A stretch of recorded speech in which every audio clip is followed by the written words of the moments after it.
Hey guys, it's David here.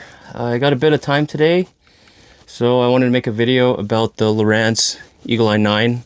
I've had this unit for 2 seasons now, and we just got back from a trip up north fishing for lake trout. Tried this thing out, and I guess I have my final thoughts on what I think about this, and maybe it'll help you with your decision if you want to buy this unit. So let's just start with the pros. The pros, I guess the biggest one, the first point is the cost. The cost for this unit is a lot cheaper than any of the other live imaging options out there. This unit, Canadian, when I paid for it, just the head unit and the transducer and the trolling motor mount, it was around $1,300 Canadian. I think if I looked, last time I looked, it was closer to 15. The next pro is, well, it's live imaging. Like, I'm going to put up some video right now just of the actual screen, because with this unit you can screen record, and you can see in down and in forward. It has the two same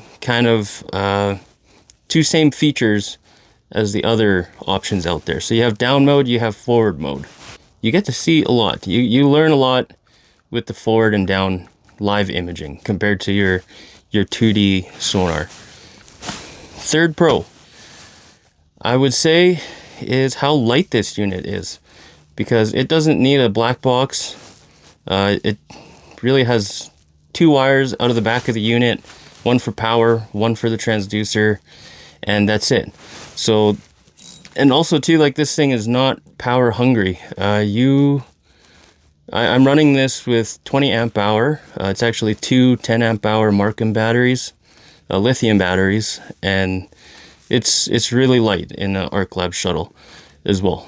But yeah, it's just less stuff compared to the other units out there. There's something looking at my dead stick right now.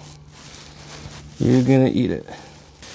Let's start with the cons, or let's do the cons next. The biggest reason why people don't want to buy this unit, from what I've seen, is the reduced cone angle. So I'm gonna put up video now of what it looks like on screen, and I'll have it on down mode. I have it on down mode right now.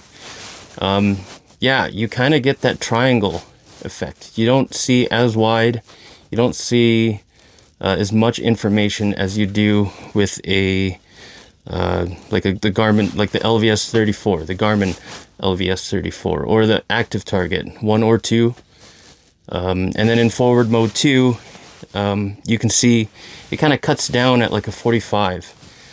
To some, that could be a downside. To me, wasn't that big of a deal.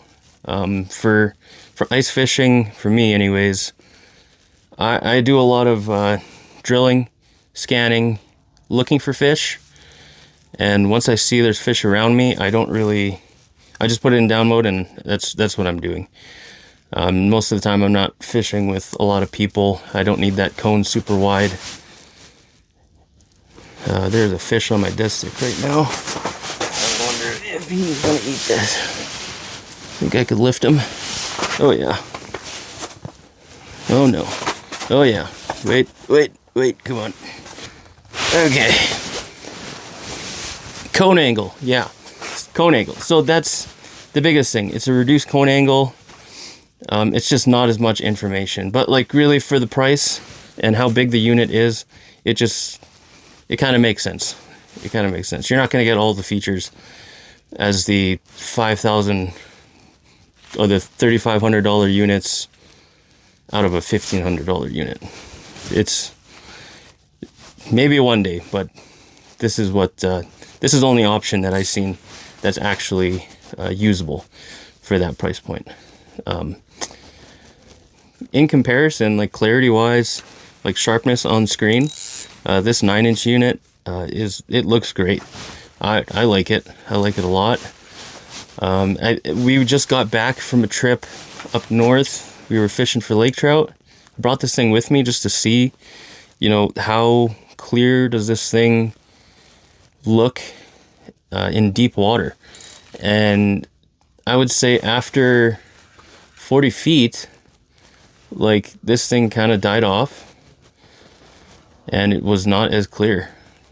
But everything above that, it looked great.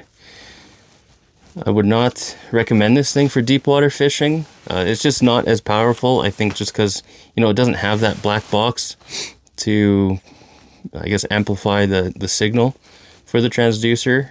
And yeah, it just doesn't do well past 40 feet, I would say. Okay, and then I guess my last con for this unit is it's not available in like a ice fishing ready package. So when you buy this unit, it comes with the head unit, the transducer, a power cable, and a trolling motor mount. And the trolling motor mount, something that just kind of, it's like a hose clamp that clamps onto the side of the trolling motor. So if you're not hooking it up in a boat, and you're trying to use it ice fishing, you need to buy all of the other accessories, like, you know, the shuttle, the pole, and separate batteries if you're not hooking it up into a boat. But if you had this, you're thinking about buying this for your boat, and you have a trolling motor on the front, it's pretty ready to go. You just have to wire power to it and mount your transducer on your trolling motor. The other unit on the market that's even comparable to this at this price point would probably be the Garmin PS22 unit, and I don't remember if it's a 9-inch screen or a 7-inch screen, but I think that unit is like, I think in Canadian was $2,800 last time I checked. And seeing videos of it, it gives a wider angle for you to, like a wider cone angle than this, but it is, doesn't look great. I don't think it looks great. So, and this comes in cheaper.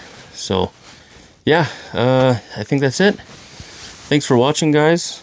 Like and subscribe if you like the video.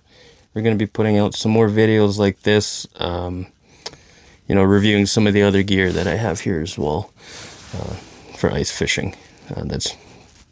It's kind of the season, ice fishing season, and we want to get out there, make some more videos.